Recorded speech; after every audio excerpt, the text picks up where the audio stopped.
ఏలయనగా మనుష్యులు స్వార్థప్రియులు, ధనాపేక్షకులు, పెంకములాడేవారు, అహంకారులు, దోషకులు, తల్లిదండ్రులకు అవిధేయులు, కృతజ్ఞత లేనివారు, అపవిత్రులు, అనురాగరహితులు, అతిదేశులు, అపవాదకులు, అజితేంద్రియులు, క్రూరులు, సజ్జనదేశులు, ద్రోహులు, మూర్ఖులు, గర్వాంధులు, దేవుని కంటే సుఖానుభవం ఎక్కువగా ప్రేమించువారు, పైకి భక్తి గల వారి వలె ఉండియో దాని శక్తిని ఆశ్రయించిన వారినై ఉందురు.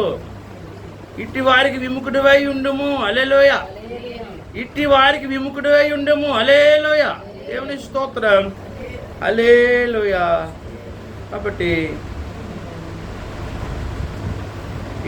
కాబట్టి పాపభరితులై నానా విధములైన దురాశల వల్ల నడిపింపబడి ఎల్లప్పుడూ నేర్చుకొనుచున్నాను సత్య విషయమే అనుభవ జ్ఞానము ఎప్పుడు పొందలేని అవివేక స్త్రీల యొక్క ఇండ్లలో చొచ్చి వారిని చెరపట్టుకొని పోవారు. వీరిలో చేరిన వారు ఎన్నే ఎంబ్రి అనివారు మోషే ఎదిరించినట్లు మీరును చెడు మనసు కలిగి విశ్వాస విషయంలో భ్రష్టులై సత్యం ఎదిరింతుడు. అయినాను వారి అవివేకములు ఎలాగో తేటపరచబడిన అలాగే వీరిది కూడా అందరికీ తేటపడిన కనుక వీరి ఇక ముందటకు సాగరు, హల్లెలూయా. అయితే నీవు నా బోధను, నా ప్రవర్తన, నా ఉద్దేశము, నా విశ్వాసము, నా దీర్ఘశాంతము, నా ప్రేమను, నా ఓర్పును, హల్లెలూయా, హల్లెలూయా, దేవుని మహిమ కలిగును గాక. కాబట్టి దయచేసి జ్ఞాపకం చేసుకోండి. దేవుడు ఏంటంటే సద్భక్తితోటి, హల్లెలూయా, దేవుడితో సద్భక్తితో బ్రతకను ఉద్దేశించే వారికి శ్రమలు హింసలు కలుగుతాయంట, హల్లెలూయా. ఎవరైతే దేవుడి యందు సద్భక్తితో ఉంటారో, ఉండాలనుకుని జీవిస్తారో వారికి హింసలు కలుగుతాయంట, హల్లెలూయా. దేవుని మహిమ కలిగినగా. కాబట్టి మనం ఎవరి వారం అండి? మనం యేసయ్య వారము, యేసయ్య సొత్తు, హల్లెలూయా. యేసయ్య మనల్ని కొనుక్కున్నాడు కాబట్టి దేవుని మహిమ కలిగిన గాక. కాబట్టి అంత్యకాలంలోనంటండి ఎలాంటి రోజులు వస్తాయంట? అంత్య దినములలో అపాయకరమైన కాలంలో వచ్చిందని తెలుసుకున్నాము, హల్లెలూయా. అంత్యకాలంలో అమ్మమ్మ మనల్ని దేవుడు జాగ్రత్తగా, హల్లెలూయా, ఉండమన్నాడు, హల్లెలూయా. అపాయకరమైనటువంటి రోజులు వస్తున్నాయి, హల్లెలూయా. మనుషులు ఎలా మారిపోతారంటమ్మా? స్వార్థ పరులు, తమను తామే ప్రేమించుకుంటారంటే ఇతరుల్ని ప్రేమించరంట, హల్లెలూయా. నువ్వు ఏం చేసినా మనుషులు నిన్ను ప్రేమించరు. వాళ్ళ గురించి ఆలోచించుకునే రోజులు ఇవే. అపాయకరమైన కాలంలో నువ్వు నివసిస్తున్నావని జ్ఞాపకం చేసుకో. ఇది అంత్యకాలము, హల్లెలూయా. కాబట్టి మనుషులు స్వార్థప్రియులు, స్వార్థపరులు, అలాగే ధనాపేక్షకులు, హల్లెలూయా. ధనం అంటే అన్ని కీడులకి మూలం. లవర్ ఆఫ్ మనీ, డబ్బు అంటే ఎవరికి చేయదు అంటారు చాలామంది, హల్లెలూయా. డబ్బు అన్ని కీడులకి మూలం తెలుసా మీకు? హల్లెలూయా.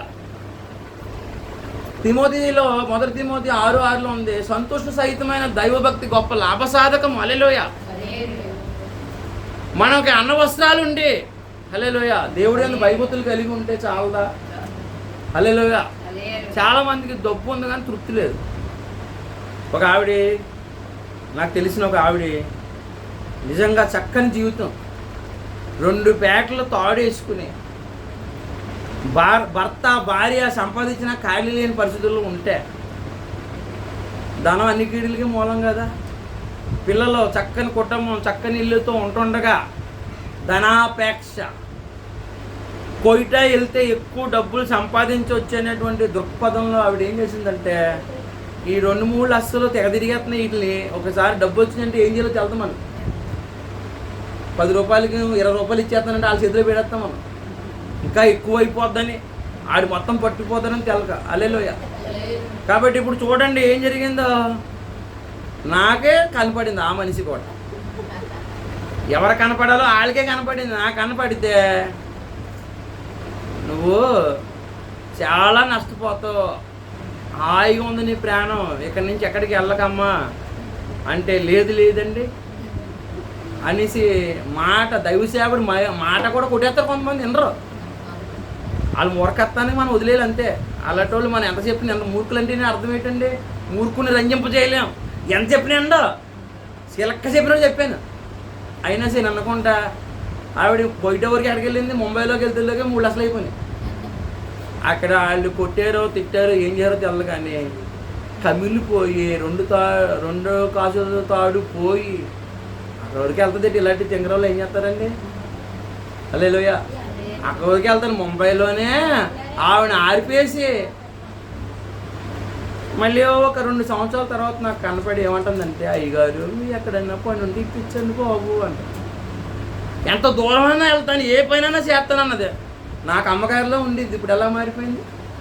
హల్లెలూయా. దేవునికి స్తోత్రం. ధనాపేక్ష, డబ్బు పట్టిన మనుషుల్ని ఎవరు ఏం చేయలేరు.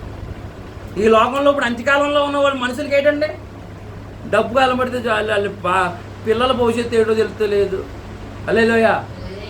పిల్లల వయసులో మనం కాపాడుకోకపోతే, హల్లెలూయా, వాళ్ళు 20 సంవత్సరాలు బేగా వచ్చేస్తే వాళ్ళకి 15 నుంచి 20 ఎంతసేపులు వస్తాయి. ఆ తర్వాత నువ్వు ఏం చేసినా వాళ్ళు మార్చలేవు. మొక్కై వంగందే మానే. ధనాపేక్షకులు, స్వార్థపరులు. హల్లెలూయా. అంత్యదినాల్లో మనుషులు ఎలాంటి వారు అంటే హల్లెలూయా, ఈ కష్టాలన్నిటికీ కారణం ఎవరో మనమే. హల్లెలూయా. కాబట్టి చూడండి, బింకములు ఆడివారు. హల్లెలూయా. అంటే లేని ఉన్నట్టుగా చెప్పుకుని తిరుగుతారు చాలామంది. మనం చాలామంది ముఖం చూతుల్లోకి వాళ్ళు చాలా డబ్బున్న వాళ్ళు అనుకుంటాం. ఈ రోజున అందరూ అలా తయారైపోతున్నారు. డబ్బున్న వాళ్ళు లేని వాళ్ళు లేరు. ఇప్పుడు అందరూ ఒకలాగే కనపడుతున్నారు. అందరూ గౌనే, పెళ్ళైన వాళ్ళు గౌనే, పిల్లల్ని చిన్నపిల్ల గౌనే. హల్లెలూయా. కాబట్టి అందరూ ఒకలాగే కనపడుతున్నారు. మాకు తల్లి పిల్ల తేర తెలుస్తుంది. హల్లెలూయా. దేవుని స్తోత్ర. హల్లెలూయా. కాబట్టి చూడండి, బెంకములు ఆడివారు లేని వాటిని ఉన్నాయని చెప్తారు. హల్లెలూయా. కాబట్టి చూడండి, దేవుని స్తోత్రం. అహంకారులు, మాతో ఎవరో మాట్లాడడానికి సరిపోరు అనేటువంటి వారు. హల్లెలూయా. హల్లెలూయా. దేవుని స్తోత్ర. హల్లెలూయా. కాబట్టి చూడండి, ఇక్కడ చూడండి. హల్లెలూయా. తల్లిదండ్రులకు అవిధేయులు. తల్లిదండ్రులకే ఈ రోజున కంఠం వరకునే మన పని, ఆశలు ఇచ్చే వరకే మన పని, చదివించడం వరకునే పని. తర్వాత ఏమన్నాడు తెలుసా? నువ్వెవరు అన్నాడు. తల్లిదండ్రులకు అవిధేయులు. తల్లిదండ్రులు ఎక్కలేదు. అసలు ఆ తల్లిదండ్రులు లేకపోతే మనం ఎక్కడి నుంచి వచ్చాం? ఒరే, నీకు నేను ఎంత ఎత్తి చదివించాను కదరా అంటే, నువ్వెవరు, ఎందుకు అన్నావు అన్నాడు. హల్లెలూయా. దేవునికి స్తోత్రం. హల్లెలూయా. నేను కనమన్నానా అన్న పరిస్థితికి ప్రజలు దిగజారిపోయారు. దేవుని స్తోత్రం. పిల్లల్ని కొట్టిపోరంటే వినాలా? పిల్లలే తల్లిదండ్రులు కొట్టేలాగా తయారవుతున్నారు. హల్లెలూయా. ఏంటి, తల్లిదండ్రులు కొట్టేవాళ్ళు లేరా? తల్లిదండ్రులు దోచుకునేవాళ్ళు లేరా? ఈ నెల 1వ తారీఖు పెన్షన్ డబ్బులు పెట్టుకుని ఎంతమంది తాడానికి వెళ్ళిపోయారు? హల్లెలూయా. దేవుని మహిమ కలుగును గాక. హల్లెలూయా. కాబట్టి చూడండి, తల్లిదండ్రులకు అవిధేయాలండి. అసలు దేవుడికి విరుద్ధంగా ఉంది ఇదంతా. దేవుడు దీన మనసుతో అన్నాడు, వీళ్ళేమో అహంకారంతో ఉన్నారు. దేవుడేమో స్వార్థం లేకుండా అందరి ఎడలో ప్రేమ కలిగి ఉండమంటున్నాడు. వీళ్ళు స్వార్థపరులు అయిపోయారు. ధనాపేక్ష లేని వారే కలిగిన వాటితో తృప్తిగా ఉండమన్నాడు దేవుడు. మనుషులు ఏం చేస్తున్నారు? డబ్బు గురించి చర్చలు కూడా మానేస్తున్నారు. హల్లెలూయా. ఎన్ని నెలలైనా చర్చికి రావట్లేదు. కారణం ఏంటి? ఈ చర్చిలో రక్షణ పొంది, హల్లెలూయా, ఈ చర్చిలో రక్షణ పొంది నువ్వు కనపడతలేదు. హల్లెలూయా. దేవుని స్తోత్ర. మనుషులు ఎలాంటి వాళ్ళు అంటే అనురాగ రహితులు అంటే. హల్లెలూయా. కృతజ్ఞత లేని వారు చేసిన ఉపకారం అప్పుడే మర్చిపోతారు. చేసిన ఉపకారం అప్పుడే మర్చిపోతారు. హల్లెలూయా. దేవుని స్తోత్రం. హల్లెలూయా. అనురాగ రహితులు, అతిదేశులు, హల్లెలూయా, అపవాదికులు, అజితేంద్రియులు. హల్లెలూయా. అంటే ఇంద్రియాల నిగ్రహం లేని వాళ్ళు. అజితేంద్రియులు అంటే ఎవరండి? ఇంద్రియాల నిగ్రహం ఉండే వాళ్ళకి. హల్లెలూయా. ఆ కంచేపు ఈ 5 ఏళ్ళని పరిశుద్ధంగా ఉండాలి. దేవుని బిడ్డ, నేను వాకింగ్ చదువుకున్నాను, ప్రార్థన చేసుకున్నాను, ఏ పనికి మాలి పని చేయకూడదు, ఏ అబద్ధం ఆడకూడదు, దేవుడిని నమ్ముకున్నాను, ఈ నెల నుంచి అయినా నేను బాగుంటాను అనుకుంటాను అంతే. ఈసారి నుంచి కోపడను, గొడవలు ఆడను, నీ సాక్ష్యాన్ని చెడు కట్టుకోను, ఏ పనికి మాలి సీరియల్ను చూడను, సినిమాలు చూడను అని ఆ కంచేపు ఇప్పుడు అనుకుంటారు. ఒక పక్క నుంచి మ్యూజిక్ వచ్చేస్తుంటే లాగేస్తుంటుంది వాళ్ళకి. మ్యూజిక్ వచ్చేస్తుంటే ఏమవుతుందండి? అంతరంగాలు అనే పాట వచ్చిందంటే ఇంకా ఆపలేం. వాళ్ళ అంతరంగం కరిగిపోతుంది. హల్లెలూయా. హల్లెలూయా. వెంటనే అంతరంగం ఏమైపోద్దండి? హల్లెలూయా. ఎందుకు వచ్చిన సీరియల్లో? దేవుడు వాక్యం పెట్టుకోవచ్చు కదా. దేవుడు వాక్యం పెట్టుకుంటే మనకు బుద్ధి చెప్తుంది. పాత చెప్పుకుని కొట్టినట్టు దేవుడు వాక్యం వింటే ఎప్పుడన్నానే బుద్ధి మొత్తం మంచి బుద్ధిగా మారిపోద్ది. దేవుడు వాక్యం వినకుండా ప్రపంచంలో అన్ని జనాలతో సోది, అసలు ఆ సోది వల్ల సగం తలకైపోటు. మనం నిద్ర పట్టకపోవడానికి కారణం ఏంటి తెలుసా? వాళ్ళు టెన్షన్ పెట్టి చంపేస్తారు. వాళ్ళు ఇంకేం నిద్ర అవుతుంది మనకి చెప్పాలి, నిజమా కాదా? కొళ్ళు కుదాయించేస్తారు, అలసిపోతాం. టీవీ మన కళ్ళు అలసిపోతాయి, నిద్ర ఎలాగా పడుతుంది? అలేలో అవసరం లేనివి ఆ గొడవ, మన ఇంట్లో గొడవ మనకి ఎక్కువ అయిపోతాయి. అందులో అందరి గొడవలు అందులోనే ఉంటాయి. 10 కథలు అందులో కలుపుతాడు ఆడు నాటికి అయిపోద్దని 1000 రోజులు ఉండాలని ఇంకో మొక్క కలుపుతుంటాడు ఆడు. అలేలోయ. కాబట్టి ఆ మొక్కలన్నీ చూసి నువ్వేమైపోతున్నావు? అలేలోయ, దేవుని స్తోత్రం. మా నాన్నగారు అనేవారు, ఒక ఆవిడ టీవీ చూస్తేనే చచ్చిపోయిందంట. అలా చూస్తూ ఉండిపోయిందంట. అందరూ అనుకున్నారంట టీవీ చూస్తుంది అనుకున్నారంట ఆవిడ. అలేలోయ. ఆడేదో టెన్షన్ పెట్టేసాడు, నాటికిలో గుండె ఆగిపోయింది. అలేలోయ. ఆడు పేల్చడో చెయ్యడో పేలుస్తానని ఆడు రోజు వారం తినేస్తుంటే ఈ రోజు నా పేలుతాడని చూస్తుందంట ఆవిడ. అది ఆడు పేల్చడో టెన్షన్ వచ్చి చచ్చిపోయింది. అలేలోయ. దేవుని మహిమ కలిగింది కాక. హల్లెలూయ. దేవుని స్తోత్రం. అపవిత్రమైన మాటలు కానీ, అపవిత్రులు ఉన్నారు, అపవిత్రమైన మాటలు వినకూడదు, అపవిత్రమైన కామెడీ చూడకూడదు. హల్లెలూయ. దేవుని స్తోత్రం. కాబట్టి చూడండి, హల్లెలూయ. అనురాగరహితులు. ఏ బంధమైన ఎన్ని సంవత్సరాల నుంచి ఉన్నామమ్మా, కృష్ణవేనమ్మా, అన్నపూర్ణమ్మ, మనం ఎంతకాలం నుంచి ఈ సర్వీస్లో ఉన్నాం. ఎన్నిసార్లు మిమ్మల్ని గద్దరెక్కల మీద మోసినట్టు ఆ ఊరు తిప్పుతున్నా 40 హల్లెలూయ. ఇంతకాలం బంధం ఒక్కసారే, ఒక్క క్షణం కూడా ఆలోచించుకుంటా సీముడు తీసినంత ఈజీగా, హల్లెలూయ, కూరలో కరివేపాకు తీసినంత ఈజీగా పాటగారిని పక్కన పెట్టేసి ఇంకో చర్చికి వెళ్ళిపోతున్నారంటే ఏం చెప్పుకోవాలి? హల్లెలూయ. నా తల్లి నా అమ్మ అనుకుంటా నేను నా భార్యని పిల్లలను వదిలేసి నేను మీ వెనకాల తిరుగుతున్నాను. హల్లెలూయ.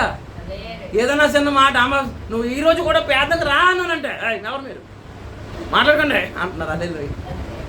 దేవుని మహిమ కలిగిన. హల్లెలూయ. వస్తే ఎవరికే? దేవుడి సన్నిధికి వస్తే ఆశీర్వాదం ఎవరికే? హల్లెలూయ. దేవుడి సన్నిధికి రావడం వల్ల నాకు ఎన్ని నొప్పులు తీరాయో, ఎన్ని రోగాల నుంచి నేను బయటపడ్డాను, ఎన్ని పాపాల నుంచి బయటపడ్డాను దేవుడి సన్నిధికి రావడం వల్ల. హల్లెలూయ. దేవుడు బంగారం లాంటి బుద్ధి ఇస్తున్నాడు. హల్లెలూయ. నీకు బంగారం కేజీ ఇచ్చినా బంగారం లాంటి బుద్ధి లేకపోతే ఏమో చెప్పాలి నాకు. గట్టిగా చెప్పండి, ఆకలి వస్తుందా? దేవుని మహిమ కలిగింది కాక. నువ్వు కేజీ బంగారం ఇచ్చినా బంగారం లాంటి బుద్ధి ఉండాలి. హల్లెలూయ. నువ్వు కేజీ బంగారం ఇస్తున్నావు కానీ బంగారం లాంటి బుద్ధి కూడా ఇవ్వాలి. హల్లెలూయ. కాబట్టి దయచేసి జ్ఞాపకం చేసుకోండి. అనురాగ రహితులు, దేవుని స్తోత్ర, క్రూరులు అంటే వాళ్ళ ముందు ఎలాంటివి జరిగినా వాళ్ళు అలా చూస్తూనే ఉంటారు. హల్లెలూయ. సజ్జన దేశులు, ద్రోహులు, మూర్ఖులు. ఎంత చెప్పినా ఎందరండి. మూర్ఖులు అంటే ఎవరో, ద్రోహులు అంటే ఎవరో? హల్లెలూయ. అంటే నమ్మించి ఎన్నుపోటు పొడిచేవారు ద్రోహులు. హల్లెలూయ. గర్వాంధులు, నాశనానికి ముందు గర్వం నడుతుందంట. హల్లెలూయ. దేవుని కంటే సుఖానుభవమే. అమ్మా ఇక్కడ ఎలా ప్రార్థన జరుగుతుంది అనుకోండి, ఇంట్లో ఏసీ వేసుకుని పడుకున్న వాళ్ళు ఏమంటారు చెప్పండి? సుఖానుభవం అంటే ఎక్కువ, దేవుడి కంటే ఎవరు ఎక్కువ? నీకు నిద్ర ఎక్కువ. హల్లెలూయ. కాబట్టి దయచేసి జ్ఞాపకం చేసుకోండి. హల్లెలూయ. దేవుని స్తోత్రం. పైకి భక్తి గల వారిలా కనపడుతూ దాని శక్తిని ఆశ్రయించిన వాళ్ళని ఏమంటారండి? కపట భక్తి. హల్లెలూయ. పైకి భక్తి గల వారిలా కనపడుతూ, హల్లెలూయ, దాని శక్తినే నువ్వు దేవుడిని నమ్ముకున్నావు. దేవుడిని నమ్ముకుని ఏం చేయాలి? మనం ప్రతి శోధన నుంచి బయటికి రావాలి. భ్రష్టులు అయిపోయారంట, విశ్వాసాలు పోయినాయి అంటే చాలామందికి. వీళ్ళందరిని అనుసరిస్తే ఏమవుతుంది? అసలులోంచి పోయి కొసరులో పడిపోతాం. మూకుల్లో దగ్గరలో పడిపోయారంటే తెలిసి ఎవరన్నా? హల్లెలూయ. ఒక చిన్న మాట చెప్తాను, ఎన్ని మాటలు నేను ఇంకా ఎక్కువ మాట్లాడిన కానీ, అమ్మ సముద్రంలో ఎర్ర సముద్రం పాయలు చేసినప్పుడు ఇశ్రాయేలీలు వెళ్ళేటప్పుడు ఏమైంది? సముద్రం ఇశ్రాయేలీలు వెళ్ళేటప్పుడు అంత పెద్ద సముద్రం ఎవరికి కూడా ఒక ఫీలింగ్ లేదండి. సముద్రం 2 పాయలు అయిపోయిందంటే అని చూస్తారంటే, సముద్రం పాయలైపోవడం అంటే మాట్లాడండి దేవుడు చెప్తాడు. హల్లెలూయ. సముద్రం పాయలైపోయి 6 నెలలు 20 లక్షలు 40 లక్షల మంది వెళ్ళిపోతున్నారు. హల్లెలూయ. వాళ్ళు బలం ఏంటి? దేవుడు బలంతో నడిచేస్తున్నారు సముద్రంలో పడి 6 నెలలు. హల్లెలూయా. ఎర్ర సముద్రాన్ని పాడు చేసిన దేవుడు, పరాక్రమశాలి మన దేవుడు. హల్లెలూయా. గొప్ప కార్యాలు చేసే దేవుడు మన దేవుడు. హల్లెలూయా. కాబట్టి తన బిడ్డల పక్షాన ఉండే దేవుడు యేసు ప్రభువు. హల్లెలూయా. దేవుడు మన పక్షాన ఉన్న వాళ్ళు దేవుడు స్తోత్రం చెప్పండి. దేవుడు మన పక్షాన ఉన్నాడు. హల్లెలూయా. కాబట్టి దయచేసి జ్ఞాపకం చేసుకోండి, అక్కడ మోషే కర్ర తీసుకెళ్ళి పాముని చేస్తే ఐగుప్తుల్లో ఉన్నటువంటి మాంత్రికులు కూడా ఏం చేశారు? వాళ్ళు పాముని చేశారా లేదా? ఆ పాముని ఎవరు మింగేశారు? మోసే కర్ర, మోసే పాము మింగేసింది. హల్లెలూయా. కాబట్టి సత్యం ఉంటుంది, లోకంలో అసత్యం ఉంటుంది. ఇద్దరు ఒకలే కనపడతారు. మోసే పాములే కనపడింది. హల్లెలూయా. మాంత్రికులు ఐగుప్తులు చేసింది పాములేగా కనపడింది. హల్లెలూయా. కానీ ఎవరు పాము నిలబడింది చెప్పండి? మోసే కర్ర. హల్లెలూయా. దేవుడు ఆశీర్వదించిన వాడే నిలబడతాడు. హల్లెలూయా. కాబట్టి ఈ లోకంలో చీకటి ఉంది, వెలుగుంది, పాపం ఉంది, అపవిత్రత ఉంది, నీతి ఉంది. ఏది గెలుతుంది చెప్పండి? సత్యం గెలుతుందా? అసత్యం గెలుతుందా? యేసయ్య గెలుస్తాడు ఎప్పటికైనా. కాబట్టి నువ్వు నా ఓర్పు, నా ప్రేమ, మనం ఎవరో పౌలు గారి మార్గంలో, యేసయ్య మార్గంలో వెళ్ళాలి. కానీ ఈ మూర్ఖతరంలోంచి మనం ప్రత్యేకించబడాలి. హల్లెలూయా. ఈ పాపాత్ముల్లోంచి బయటికి రావాలి. బురదలోంచి కమలం ఎలా పోతుందో మనం ఈ చీకటి లోకంలో, ఈ పాపిష్టుల మధ్యలోంచి మనం జ్యోతుల వలె ఎలగాలి. హల్లెలూయా. లోకంలాగే, లోకస్తులాగే మనం ఉంటే దేవుడు ఏం కోరుకున్నాడంటే అంతరంగ సౌందర్యం కోరుకుంటున్నాడు. కొంతమంది ఎంత మేకప్ వేసేసుకుంటారు. హల్లెలూయా.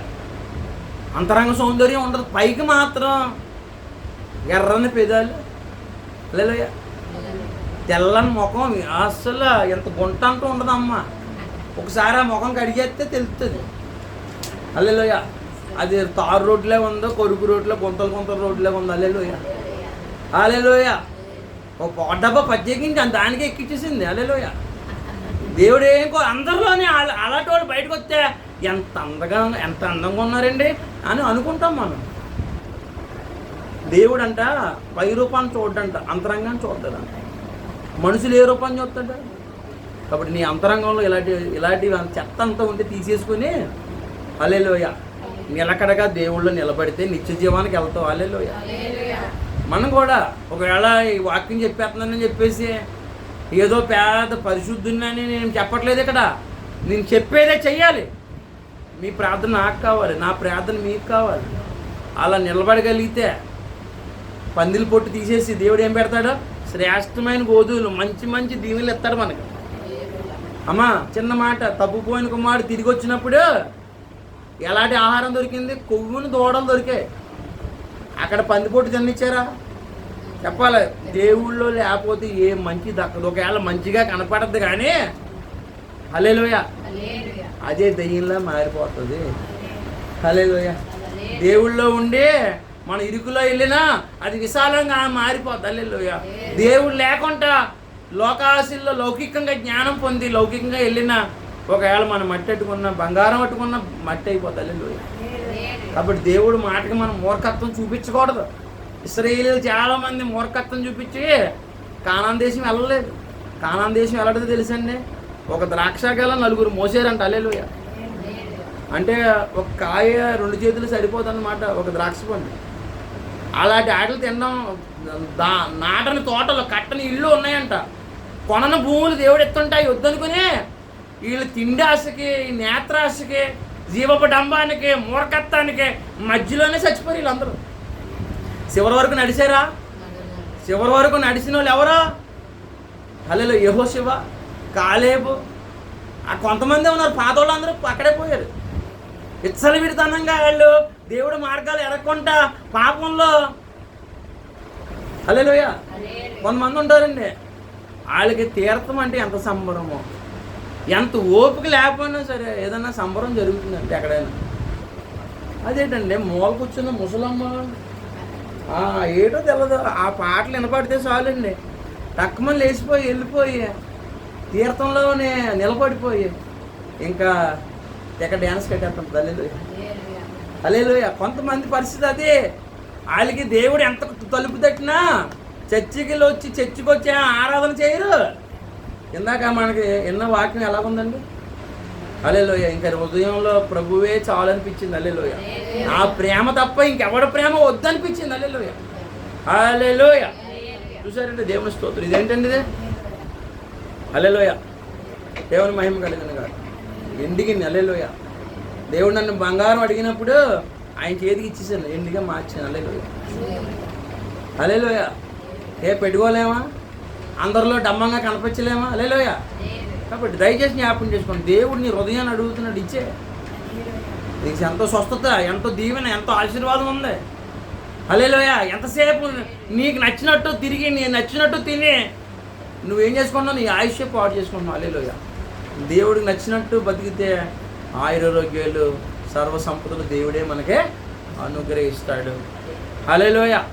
కాబట్టి విశ్వాసంతో ముందుకెళ్ళారు, సత్యాలు పట్టుకుని వెళ్ళారు, కానాను దేశాన్ని స్వతంత్రించుకున్నారు. హల్లెలూయా. నాటని తోటలు, కట్టని ఇల్లులు, కొనని భూములు వచ్చేయాలి. దేవుడు మాట వినడం వల్ల మూర్ఖత్వం చూపిస్తే వస్తాయండి అన్నీనే. దేవుడు మాటకి లోబడ్డారు కాబట్టి బహుగా ఆశీర్వదించబడ్డారు. ఇశ్రాయేలీల్లో కూడా బంగారం ఇచ్చారు వాళ్ళు, ఐగుప్తులు బంగారం ఇచ్చి పంపించారు వాళ్ళు. ఏమన్నా తక్కువ ఉందండి వాళ్ళకి? ఏమన్నా తక్కువ చేశాడు దేవుడు? హల్లెలూయా. మన జీవితాల్లో సమృద్ధి జీవంలోకి వెళ్ళాలంటే యేసయ్య మాట పడుకుని ముందుకెళ్ళాలి, యేసయ్యని అత్యధికంగా ప్రేమించాలి. దేవుడు మిమ్మల్ని దీవించునుగా.